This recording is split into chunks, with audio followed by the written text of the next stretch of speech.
Before we start, tell me in the comments, where are you watching this from?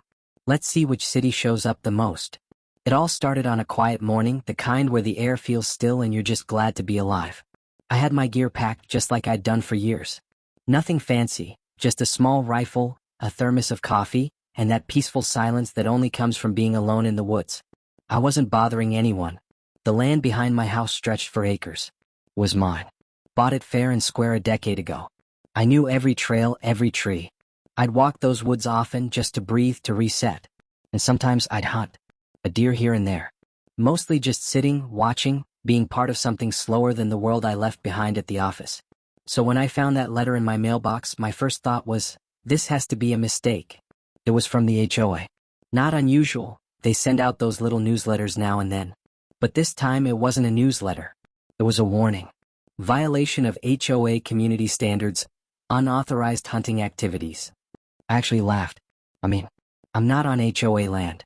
They don't own my backyard. They don't own my woods. This had to be a misunderstanding. A neighbor must have seen me in my orange vest and assumed I was breaking some kind of rule. So I called.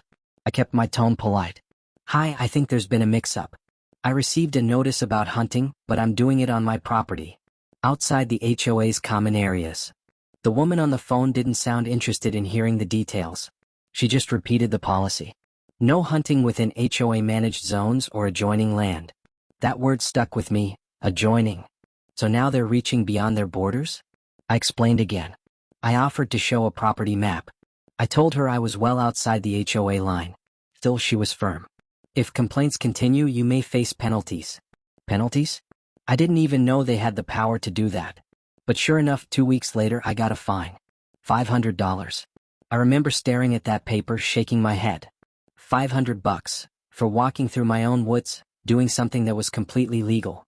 That night, I sat on the porch with a beer, just trying to make sense of it. I wasn't hurting anyone. There weren't even any houses close to that edge of my land. No kids playing nearby. Just woods, trees, and quiet. But someone had clearly reported me. Maybe more than once. And the HOA, with all their little rules and committees, decided they had the right to police what I did beyond their property. Still, I didn't want trouble. I went to the next meeting. I stood up. I explained my side. Some of them listened. Some didn't. A few stared at me like I was some kind of criminal.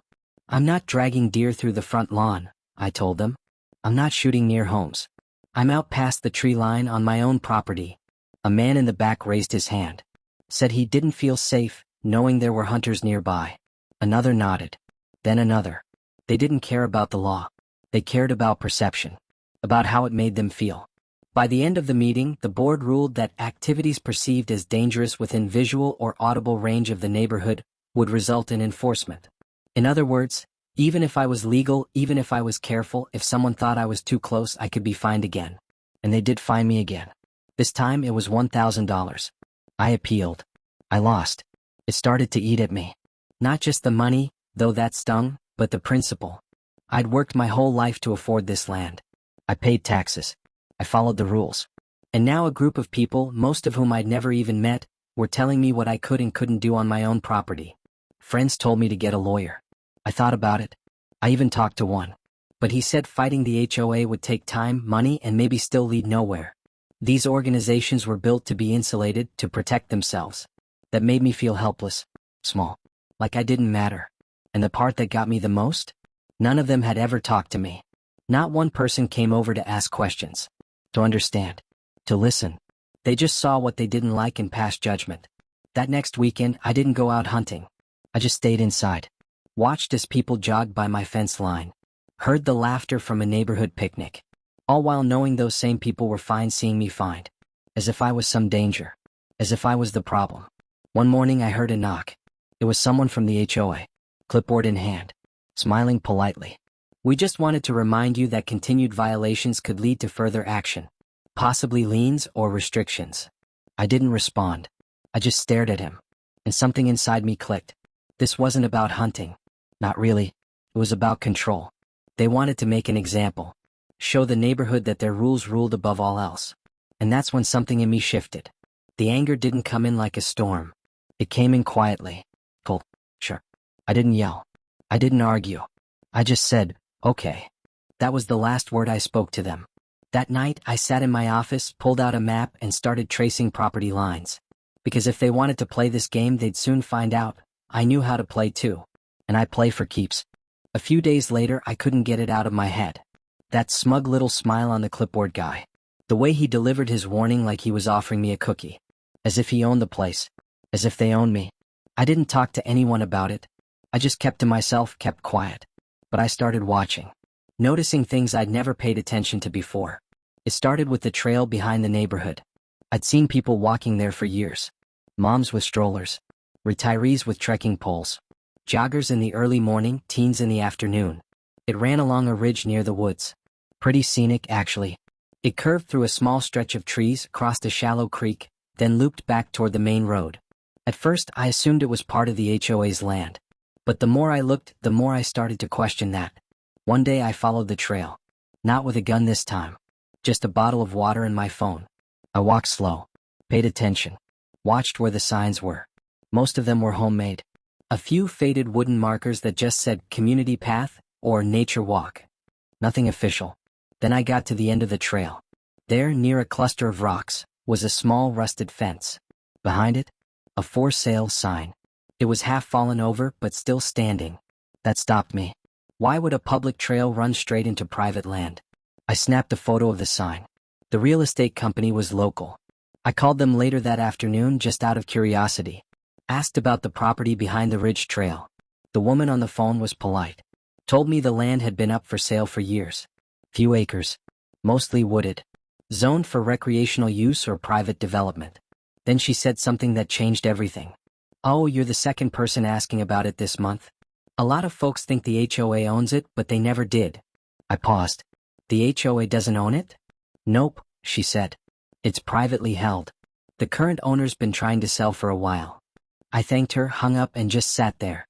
My fingers were tingling. Not from anger this time, but from something else. Something colder. More calculated. I pulled up the county land records. It wasn't hard. Just a few clicks, a few addresses, sometime cross-referencing maps. And sure enough, that piece of land, maybe 15 or 16 acres, was a gap between two neighborhood boundaries. It was never part of the HOA. It was never donated. No easement filed. Just a forgotten patch of woods and hills.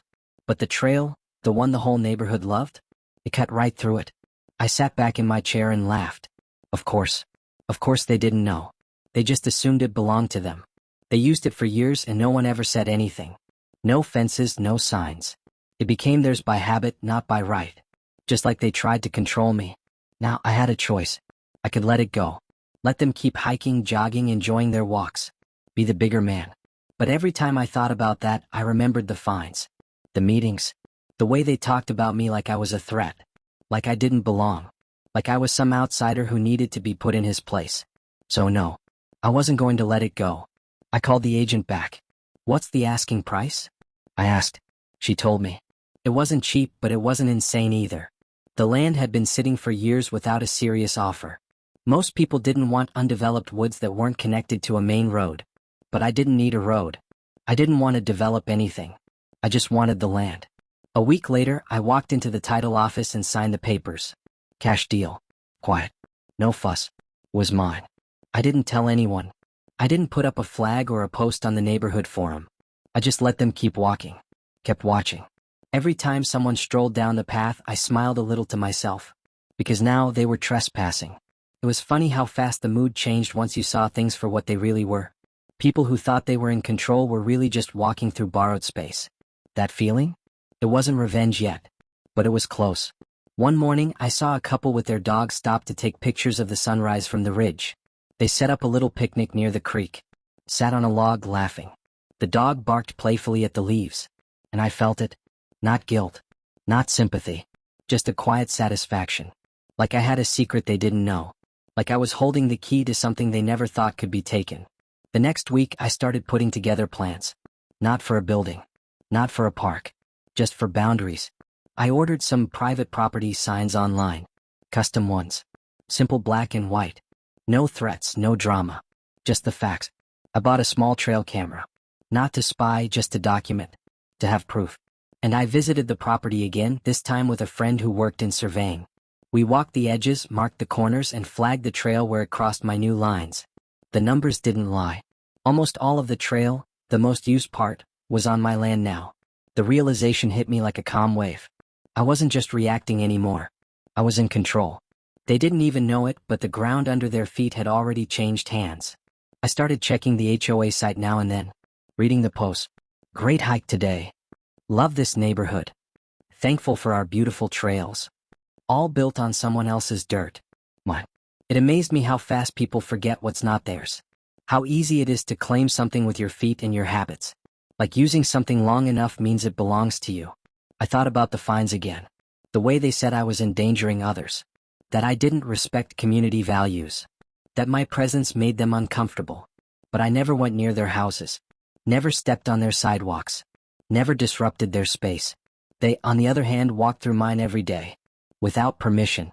Without knowing. Without caring. But that was about to change. Not with noise. Not with a fight. Just a quiet shift. A new sign. A new rule. Their favorite escape route was no longer theirs to use.